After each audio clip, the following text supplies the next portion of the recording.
Olá a todos, essa é a aula 5 do curso de VHDL. Hoje eu vou estar falando sobre a estrutura do código em VHDL. Primeiro, é necessário entender o conceito de entidade de projeto. Uma entidade de projeto pode ser desde o simples código de uma porta lógica até um sistema bem complexo como um processador.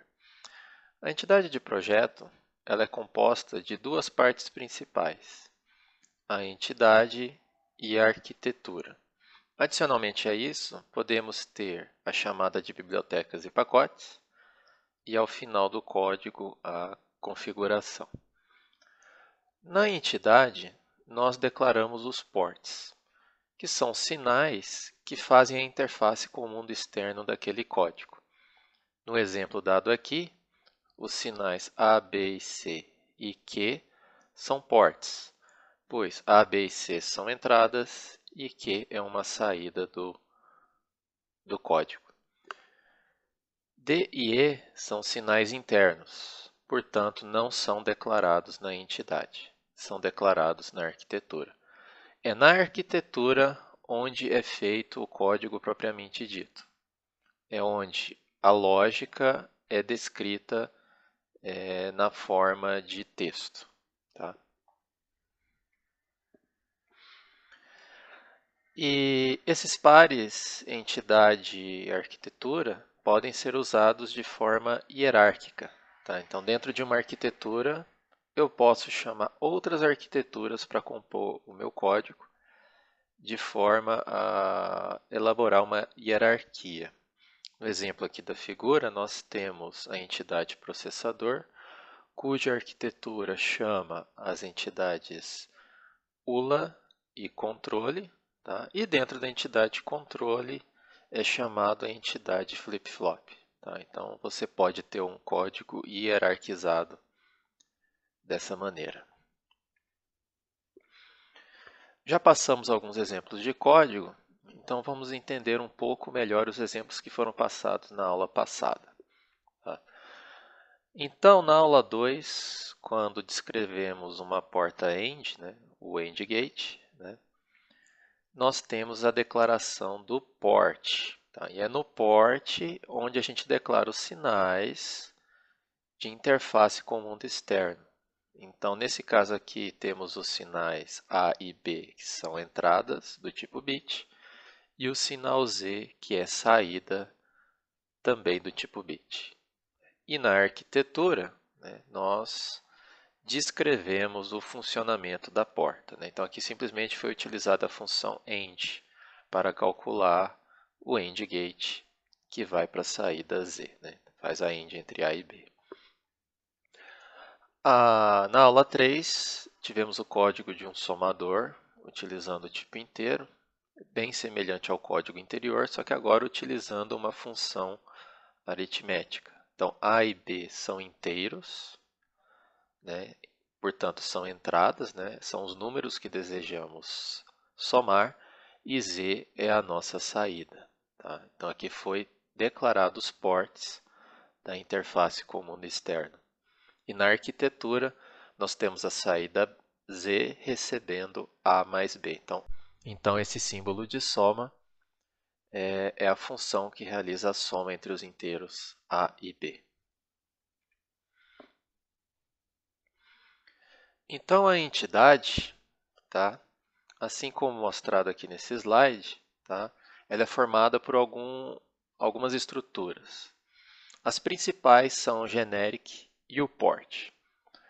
O generic é uma espécie de uma constante e a gente vai explorar essa estrutura em aulas posteriores. Tá? Então, é aqui na arquitetura que declaramos o genérico. Então, por exemplo, se em algum port a gente precisar de um valor constante, tá? A gente pode usar o genérico. Podemos entender o genérico como se fosse o define da linguagem C. Tá? E no port, nós temos os sinais de entrada e saída com o mundo externo. Tá? Podemos ter 4 tipos de interface dessa forma. Tá? Podemos ter o modo in, entrada, modo out, saída. O modo buffer é um tipo de saída que pode ser lido pelo código. E o modo inout, que pode ser tanto entrada quanto saída. Tá? Isso está esquematizado melhor nessa figura, né? Então, aqui temos os sinais A e B, que são do tipo entrada, o sinal X e Y, que são do tipo saída, né? O sinal W, que é um buffer, portanto, é uma saída que pode ser lida. É importante notar que, se declaramos X e Y como saída, esses sinais não podem ser lidos dentro do código. Tá? Eles só podem ser atribuídos valores a eles, então a gente não pode ler esses sinais. O tipo buffer não, ele é uma saída, no entanto, esse sinal ele pode ser lido dentro do código novamente, por isso que eu tenho essa setinha aqui. E temos o Z1 e o Z2, que são inout, podem ser tanto entrada quanto saída. Tá? Esse tipo de modo permite você colocar esses pinos como alta impedância ou baixa impedância. Né? Alta impedância para entrada e baixa impedância quando estiver operando como saída. O uso disso daqui vai ser necessário a chamada de uma biblioteca específica, tá? Que permite a atribuição do valor de alta impedância para um sinal. Ok. A arquitetura, então, permite a declaração de sinais, constantes, componentes, subprogramas, novos tipos e outras estruturas. Tá? Tudo isso declarado antes da palavra begin. E depois da palavra begin, nós temos os comandos concorrentes que compõem a descrição do nosso código. Tá? Para declarar a arquitetura, tá? Então temos a palavra arquitetura, o nome que podemos dar a essa arquitetura, depois a palavra of, tá? E logo depois a entidade que se diz respeito, no caso era a entidade exemplo, e depois a palavra is. E para finalizar a arquitetura, temos a palavra and, architecture, e o nome da arquitetura. Tá? Basta um desses dois aparecer, okay? Assim como ocorre na entidade. E agora vamos para um exemplo. Tá? O exemplo do somador completo, que pode ser elaborado através das portas lógicas dispostas aí. Né? Somador completo, muitos de vocês já devem conhecer, realiza a soma de 3 bits, um bit A, um bit B e o transporte de entrada, né, mais conhecido como carry de entrada. Né? E fornece o resultado da soma e o transporte de saída ou o carry de saída. Né? Então, isso aqui é um circuito bem clássico para a formação de somadores. Né? No caso, esse circuito aqui ele realiza apenas a soma parcial, né? Apenas uma soma parcial de uma ordem de grandeza do número binário. Tá? Então, vamos para o código.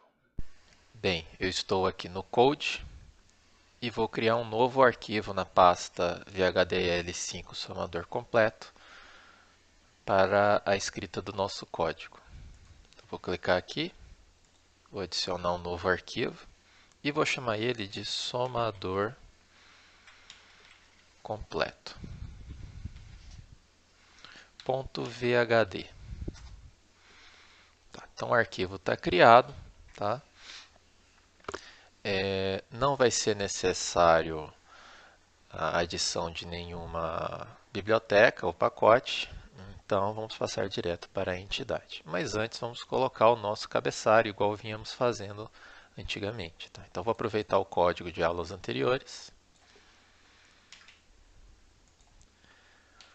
Vou colocar aqui e vou atualizar para o código atual. Né? Exemplo de um somador completo. Exemplo de um somador completo, o autor está correto. Colocar a data de hoje, 2/5 de 2019. E vamos passar para a escrita do código.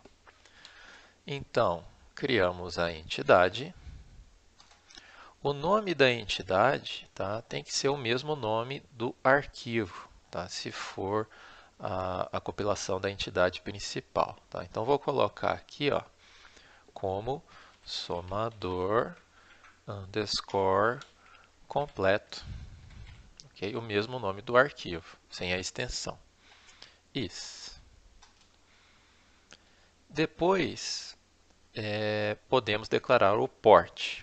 Então, temos o port. Ele é finalizado com ponto e vírgula.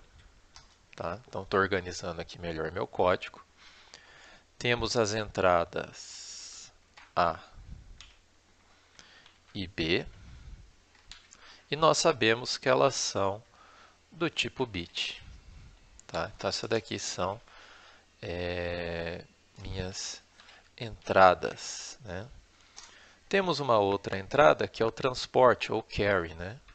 Que lá na figura está nomeado como TE, né? Transporte de entrada. Tá? Então, ele também é uma entrada do tipo bit.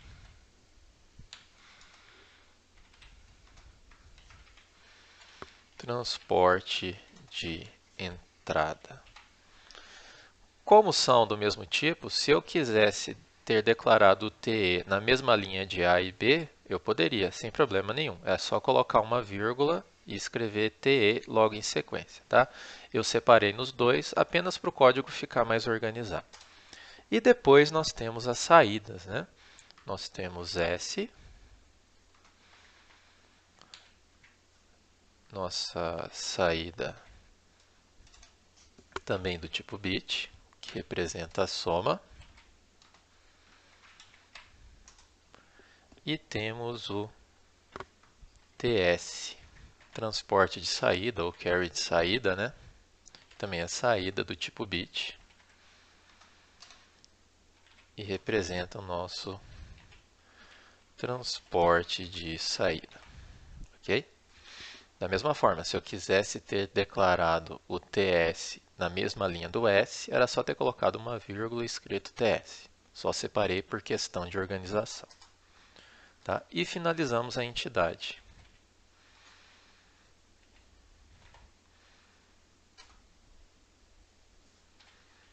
Com a palavra end. Okay? End entity. Né? Pronto.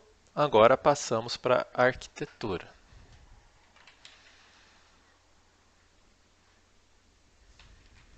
Arquitetura. Eu vou dar o nome de main, né, principal. Esse nome é opcional. Tá? Of. Somador completo. Tá? Então, a arquitetura main ela tem que ser referente a uma entidade. No caso, é o somador completo. Né? Is. Depois nós temos a palavra begin.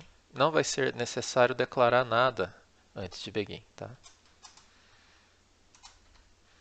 E finalizamos a arquitetura com end architecture. Se quiséssemos, poderíamos colocar o nome da arquitetura aqui no final também. Ficaria end architecture main ou simplesmente end main. Tá? É possível fazer isso também. E aqui vamos para o código propriamente dito. Se vocês olharem lá a figura, o sinal S, né, nosso sinal de saída, né, ele recebe a operação XOR das três entradas. Tá? Então fica A, XOR B, XOR T. Né, e finalizamos a linha com ponto e vírgula. É bem simples, pessoal. E o nosso transporte de saída recebe o seguinte função lógica, né? A end B, é só acompanhar a figura. OR com A end TE, OR com B end T. Né? Então, é AND 2 a 2 de cada entrada. Tá? Se a gente colocar o código dessa maneira, ele vai funcionar. Mas é bom colocar os parênteses, né? Para indicar a precedência. Mais tarde vamos falar sobre a precedência das funções. Ok? Então perceba que aqui está descrito exatamente as equações do nosso circuito. Tá? É importante salientar que para sinais o símbolo de atribuição é o menor igual. Tá? Um pouco diferente aí do que a gente está acostumado em outras linguagens. Tá? Então, sempre que for atribuir um sinal, é menor ou igual. Tá? Em VHDL vai existir outros símbolos de atribuição para objetos que são diferentes de sinal. Tá? Então, vamos ter que prestar atenção aí em códigos futuros. Tá? E aqui está finalizado o código. Tá? É um código bem simples. Por enquanto, não estou realizando a compilação nem a simulação, porque eu vou passar algumas aulas explicando sobre os simuladores e a ferramenta de síntese que a gente vai estar utilizando aqui, que no caso é o software Quartus. Tá? Então, nas próximas aulas eu vou estar fazendo já as nossas primeiras simulações com outros códigos de exemplo. Tá? Então esse é o fim da aula, espero que tenham gostado. Críticas ou sugestões podem colocar aí nos comentários e até a próxima.